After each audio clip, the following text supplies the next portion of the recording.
High नमस्ते सबैजनालाई। आज चाहिँ म तपाईहरुलाई के क्लियर गर्न चाहन्छु भन्दाखेरि नि हैन, सबै मान्छेहरुले फेसबुकमा त पैसा आउँछ भनेर तपाईलाई थाहै छ है। फेसबुकबाट पैसा त आउँछ भनेर चाहिँ हुँदैन है।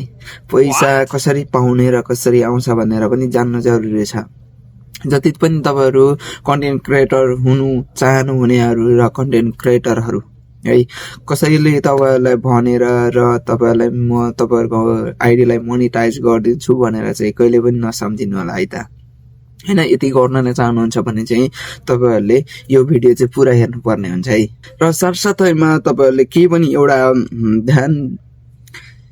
ध्यानपूर्वक तपाईहरुले याद गर्नुपर्ने कुरा चाहिँ है, यदि तपाईहरुले अर्को भिडियो हेर्दै हुनुहुन्छ र सिक्दै हुनुहुन्छ भने चाहिँ एकदम तपाईहरुले अरु जरुरी कुरा सिक्न चाहिँ के जरुरी छ भन्दाखेरि तपाईहरुलाई चाहिँ अरुको भिडियोमा तपाईहरुले अरुको भिडियो शेयर गर्दैमा चाहिँ कसैको पनि है मोनेटाइज हुँदैन है। तपाईहरुले चाहिँ कसैले चाहिँ भनिरहेको हुन्छ मेरो आइडीलाई हैन फलो गर्नुहोस्, म तपाईहरुलाई यति ग्लब्स दिन्छु, यति स्टार दिन्छु भनेर कतिपय मान्छेहरुले कुरा गरिरहेको हुन्छ है। तपाईहरुले पनि सायद हेरिरहनु भएको होला। अनि तपाईहरुले भिडियो शेयर गरेको मार्फत चाहिँ तपाईहरुको यति फलोअर्स बनाइदिन्छु भनेर पनि कति मान्छेहरुको भिडियो हेर्नु भयो होला है। तपाईहरुले अर्को भिडियोमा शेयर गर्नु भन्दा अर्को भिडियो हेरेर तपाईहरुले लाइक कमेन्ट गर्नुपर्छ, सपोर्ट गर्नुपर्छ, नगर्ने हैन, गर्नुपर्छ। म पनि गर्छु। तर तपाईहरुको एउटा कुरा याद गर्नुपर्ने हुनुहुन्छ है। तपाईहरुले यदि कन्टेन्ट क्रिएटर बन्न चाहनुहुन्छ र तपाईहरुले कन्टेन्ट आफै नै बनाउँदै हुनुहुन्छ भने चाहिँ यसरी बोलेर तपाईहरुले कन्टेन्ट क्रिएटर बन्न सक्नुहुनेछ।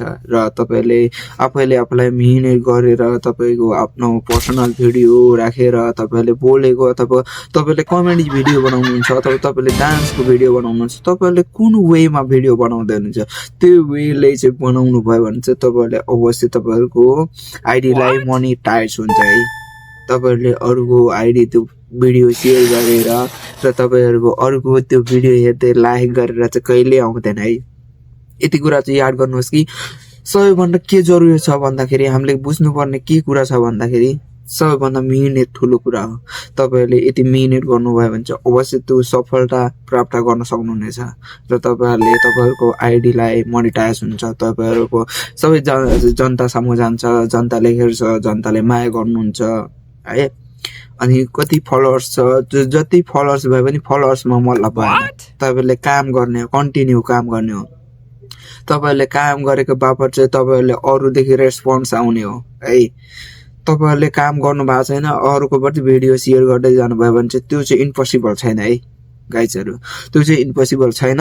त्यही भएर तपाईहरुले चाहिँ काम गर्नु जरुरी छ। र तपाईहरु यदि कन्टेन्ट क्रिएटर अथवा टिकटक अथवा ब्लग बनाउँदै हुनुहुन्छ भने चाहिँ तपाईहरुको आफ्नो पर्सनल काम के छ, भिजन के छ, त्यसलाई चाहिँ आफ्नो एकदम लगाव लगाएर एकदम मनबाट चाहिँ एकदम मनबाट इच्छुक भएर चाहिँ गर्नु होला। अवश्य एक दिन तपाईहरुको राम्रो सफलता पाउनुहुनेछ है त। हस् त।